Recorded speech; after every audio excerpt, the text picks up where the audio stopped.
Hey, Gilad, what do you make of where, with all this news that we're digesting still day after day, we're a country that gets knocked every day with staggering new records set on coronavirus, with a death toll that keeps climbing. And as Peter Baker puts it so eloquently, the deaths don't fall in the category of one political party or the other. Democrats and Republicans are dying from the coronavirus pandemic.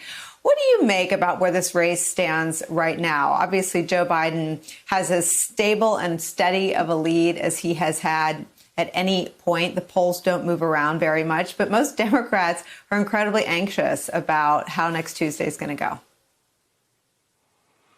Well, they have every right to be. I mean, 2016 was a shock. Of course, the fundamentals are different, but the country is deeply divided, Nicole, and we know that in our gut.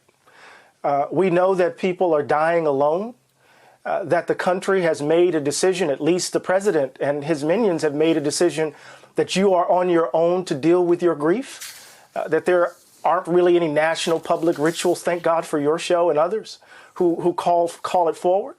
And we need to understand, I think I was really interested in listening to your conversation with Peter, because there's something that's underneath this that's really interesting to me. And that is that the president has made it in some ways about being tough and trying to ignore it, but COVID has also intersected with this odd caricatured argument that we might describe as libertarian about liberty and freedom, that to mandate wearing a mask is somehow an infringement upon one's liberty. And so underneath this is in some ways an ideological argument where liberty has become, as I've been saying over and over again, a synonym for selfishness. And so it actually reveals, in my view, Nicole, and this might be a bit muddled, but it reveals a deep malady at the heart of the body politic that is very difficult to imagine our caring for each other. And so Democrats have every right to panic, because I think at the heart of the country is a deep malaise that we haven't quite named yet.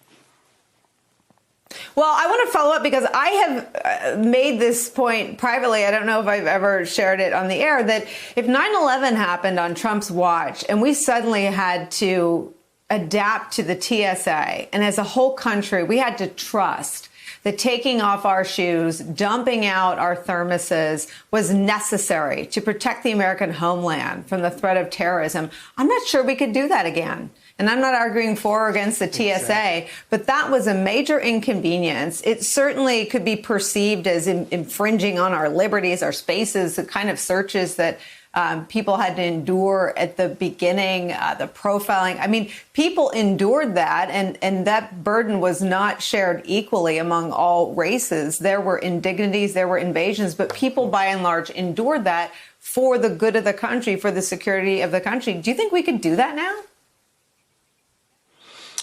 I'm not sure. The idea of national sacrifice seems not to be in currency right now. It's certainly not a value that is expressed by the President of the United States.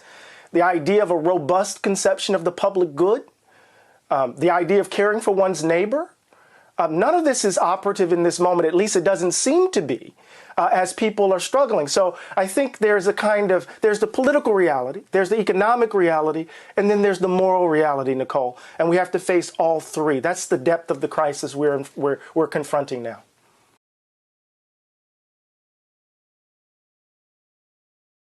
Hey there, I'm Chris Hayes from MSNBC. Thanks for watching MSNBC on YouTube. If you want to keep up to date with the videos we're putting out, you can click subscribe just below me, or click over on this list to see lots of other great videos.